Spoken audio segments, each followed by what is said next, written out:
Okay, I'm using Adobe Photoshop CS4. This is running on Windows 7. You can actually make your Mac version look just like this. You can have it so the whole thing is under one main application instead of having floating windows. For a lot of PC users, when you go over to the Mac OS environment, you find it kind of uncomfortable to have just floating windows because you accidentally click out of your application many times. But Adobe has been kind enough to add the ability to add that in. There's no option of it in Windows, being that Windows already has the entire thing in one main application. So let's go over several things that are different with Adobe Photoshop CS4.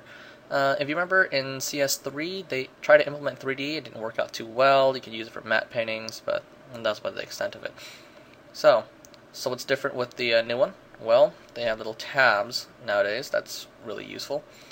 So you can switch between two different versions. If I create a new file, for example, bam, another tab is open. You can toggle between all of them, or you can simply click and drag off and you have a floating window. Clicking and dragging right back in will put it right back inside. Other things that are new is they basically upgraded the whole OpenGL thing. Now you can rotate your canvas, which is pretty sweet. In order for that to work, though, you need to go under Edit, Preferences, Performance, and make sure you turn on Enable OpenGL Drawing. The amount of memory you put here should be based on the amount of RAM you have. I have 12 gigs, so only using roughly 6 gigs. You can change your history states here, cache level, whatever else. Once you have that done, close out Photoshop, reopen it, and it should be initialized. Just pressing R will allow you to rotate. For those like pressing buttons, it's the little button down here. Other thing different is this toolbar. It's a bit thinner and longer. This is supposed to give you a bit more canvas space. Some people hate this, so you can click on this button here and it'll go back to what you're used to. I have actually grown fond of this new thin look. Your adjustments are all over here now on the right hand panel. It's a bit different, but being that everyone uses these all the time, it's convenient to have on the side. You can just click this little button here and it'll shrink the whole thing, make it bigger, smaller, whatever. Brush options are right here, quite convenient. For those who like shortcuts, that's F5. So, what other things are new? They added better 3D features. Like I said, in the previous version, all they did was you can throw up a 3D object inside, do a matte painting. But in the current version, you can actually do texturing. So I've already opened up an OBJ file.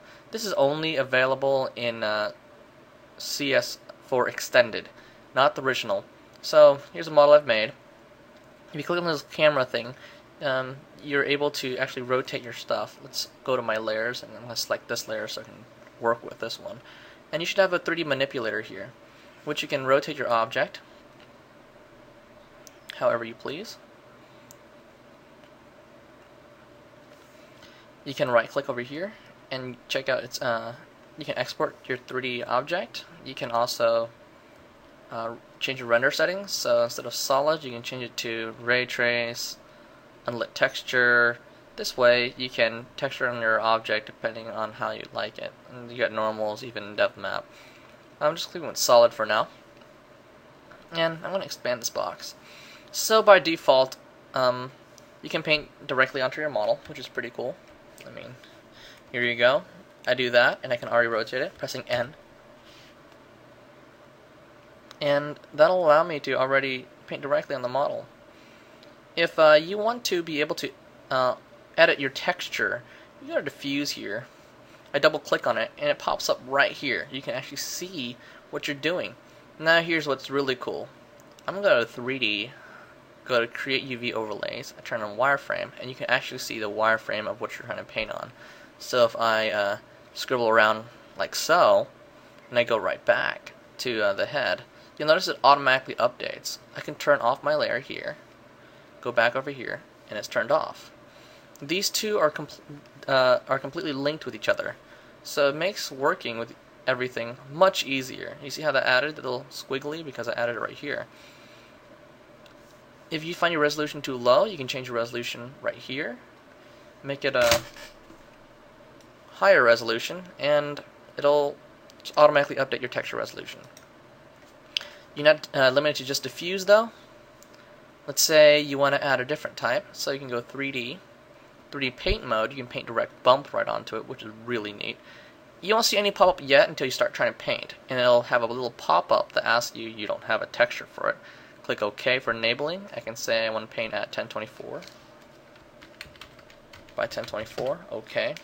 And now when I'm in here, I can actually pump the bump map directly onto it. This makes this really neat.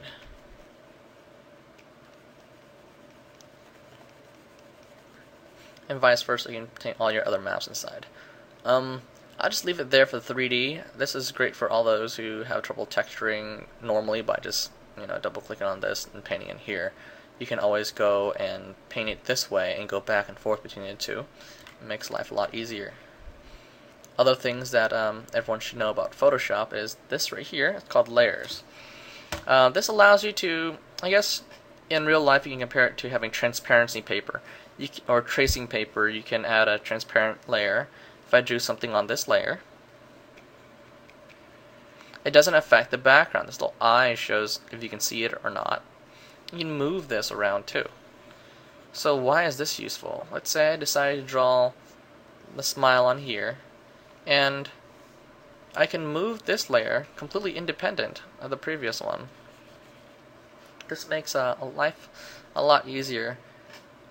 There's also different blending modes you can use with layers like normal and whatnot. So the best way I guess I can describe that is if I make this whole layer red and make this whole layer blue. I can change my opacity, make that a bit more transparent, you get purple.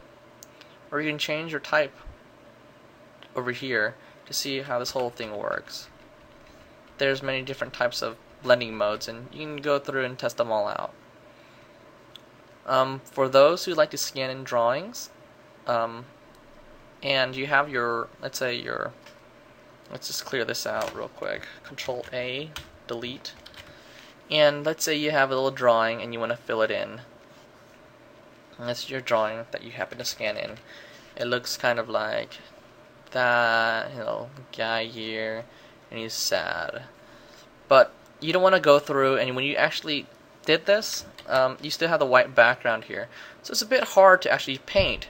Because if I try to paint, let's say, yellow, I paint right over it. And trying to make it perfect is kind of hard too. So if you add a new layer and change this to multiply, for example, you can paint right on top without disturbing the blacks. Multiply basically shows all the light colors through without hurting any of the darker colors. They do blend. So if this wasn't a black line, it was gray, then you would kind of blend with the yellow and make it a darker yellow. But this makes coloring in things a lot easier. Alright, so that's the general idea of how layers work. You see I can change this to normal, dissolve, darken, color burn, and whatnot, and it changes the way all of this works. But multiply is best if you're drawing by hand and scanning everything in. I would highly recommend just using a multiply and just coloring right over it. It's a lot easier that way. Alright, so with other tools, this right here is basically allows you to move things around. It's very useful. This is your marquee. It lets you to select things and move it. So for example, I draw something this squiggly and I want to move it, I can click on this marquee and select it. Of course the problem with this is it's a giant square. So let's say I'm going to deselect this real quick.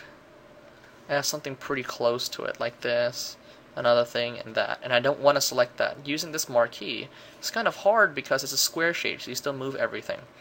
So they give you another option. This is your lasso, which allows you to select around. And when you move things, it'll move specifically just the object you have selected. Anything with this little black arrow on the bottom right hand corner means there's more different options. So there's circle, rectangle, and whatnot. Here's polygonal lasso. I like this one a lot because for those who are using a mouse, it's a bit hard to select around something this nicely. I'm using a tablet right now, so it's a bit easier for me. But for those who have a mouse, polygonal lasso just allows you to click points